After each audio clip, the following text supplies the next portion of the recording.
Hello students, today we'll do chapter 8 cell structure and function in CRT science. So let's start the chapter. Cell क्या होता है? It is the basic structural, यानी कि जो structure है एक organ का तो वो बना होता है सेल का। ये डिस्कवर हुआ था 1665 में, रॉबर्ट ह्यूक ने इसको डिस्कवर किया था। डिफरेंट ऑर्गेनिज्म जो होते हैं उनमें different number of cells present होते हैं, शेप अलग होती है, साइज भी अलग अलग होते हैं। मोस्ट ऑफ द सेल्स जो होते हैं वो माइक्रोस्कोपिक होते हैं सेल्स और साइज़ में, और विजिबल नहीं होते, और उनको एनलार्ज करके माइक्रोस्कोप के नीचे ही देखा जा सकता है। स्मॉलेस्ट सेल जो है वो 0.1 टू 0.5 माइक्रोमीटर होता है बैक्टीरिया का, और लार्जेस्ट सेल जो होते हैं वो एग ऑफ ऑस्ट्रिच के होते हैं 170 mm से 130 mm तक। नंबर के बेसिस पे टाइप्स ऑफ ऑर्गेनिज्म दो तरह के होते हैं। एक होते हैं मल्टी सेलर, जिनमें दो या दो से ज़्यादा सेल्स के बने होते हैं, और यूनिसेलर होते हैं जो एक ही सेल के बने होते हैं ऑर्गेनिजम्स। तो मल्टी सेलर जो ऑर्गेनिजम्स होते हैं वो काम को डिवीजन ऑफ लेबर शो करते हैं, यानी कि काम को बांट कर करते हैं। वेरस यूनिसेलर जो होते हैं वो अपना काम सारा खुद ही करते हैं, तो और अपना परफॉर्म करते हैं सारा नेसेसरी फंक्शंस। तो ये हो गया मल्टी सेलर और यूनिसेलर ऑर्गेनिजम्स। शेप्स के बेसिस पे सेल जो होते हैं डिफरेंट शेप्स के हो सकते हैं, और उनके फंक्शंस के ऊपर डिपेंड करती हैं शेप्स। जैसे जनरली 3 शेप्स होती हैं, राउंड, स्फेरिकल और एलोंगेटेड। सेल के 3 मेन कंपोनेंट्स होते हैं, cell membranes, cytoplasm and nucleus. तो सबसे पहले हम सेल मेम्ब्रेन पढ़ेंगे। It is a basic component of a cell. तो सेल को जो बाहर से कवर करता है, जो न्यूक्लियस, साइटोप्लाज्म सबको अंदर लेके रहता है, that is the cell membrane. कोई भी चीज़ ने अंदर या बाहर जाना है सेल में तो वो सेल मेम्ब्रेन के थ्रू ही जाएगा। ये पोरस होता है और सेमी परमिएबल होता है, यानी it allows only few things to pass through it. Cell wall जो होता है it is made up of lipids and proteins. इसके बाद आता है साइटोप्लाज्म।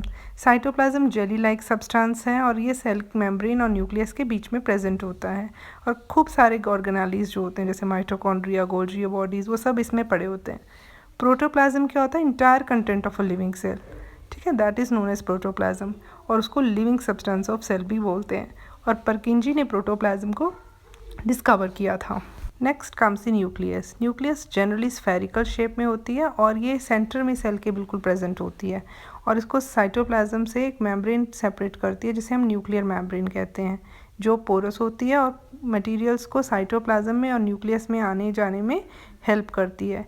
इसके अंदर ही न्यूक्लियोलस नाम का एक स्ट्रक्चर प्रेजेंट होता है जो स्फेरिकल बॉडी होती है न्यूक्लियस के अंदर।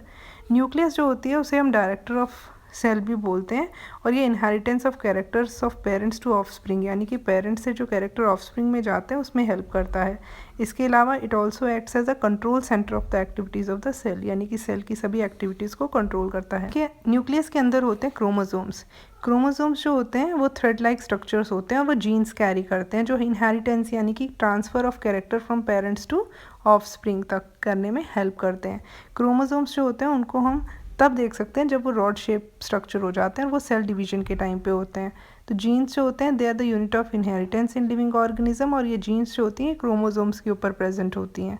तो chromosomes controls the transfer of hereditary characteristics from parents to the offspring. Next हम करेंगे differences between plant cells and animal cells. Plant cells में सेल मेम्ब्रेन प्रेजेंट है, एनिमल सेल में भी प्रेजेंट है। प्लांट सेल में सेल वॉल प्रेजेंट है जो सेलुलोज की बनी हुई है, पर एनिमल सेल में सेल वॉल एब्सेंट होती है। न्यूक्लियस प्लांट सेल में प्रेजेंट होती है पर सेंट्रिक नहीं, ई सेंट्रिक होती है। एनिमल सेल में सेंटर में प्रेजेंट होती है, इसलिए सेंट्रिक होती है। न्यूक्लियर मेम्ब्रेन दोनों में प्रेजेंट है, साइटोप्लाज्म भी दोनों में प्रेजेंट है। प्लास्टिड्स जिनमें क्लोरोफिल नाम का एक पिगमेंट प्रेजेंट होता है, तो ग्रीन कलर सिर्फ प्लांट्स में होता है, यानी कि प्लास्टिड्स प्लांट सेल्स में प्रेजेंट है पर एनिमल सेल्स में एब्सेंट है। वैक्यूल्स जो ऑस्मो रेगुलेशन में हेल्प करती हैं, ये ऑर्गेनेलीज प्लांट सेल में एक ही नंबर होता है इनका और बहुत बड़े साइज़ में होती हैं, जबकि एनिमल सेल्स में बहुत ज़्यादा नंबर होता है पर स्मॉल इन साइज़ होती हैं।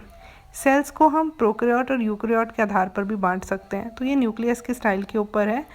प्रोकैरियोटिक्स जो है वो पुराने तरह के सेल्स हैं जिनमें न्यूक्लियस एब्सेंट है, उसकी जगह न्यूक्लियोइड प्रेजेंट है। इसके अलावा मेम्ब्रेन बाउंड ऑर्गेनेलिज में इसमें एब्सेंट होती हैं। एग्जाम्पल है बैक्टीरिया और blue green algae. Eukaryotic cells में सेल मेम्ब्रेन बाउंडेड सेल में न्यूक्लियस प्रेजेंट है, न्यूक्लियोइड इज़ एब्सेंट, और इसमें खूब सारे ऑर्गेनेलिज भी जो डबल मेम्ब्रेन बाउंड होते हैं दैट आर प्रेजेंट। तो एग्जाम्पल्स हैं अनियन सेल, चीक सेल्स, यानी कि animal cells and plant cells are the examples of eukaryotic sales.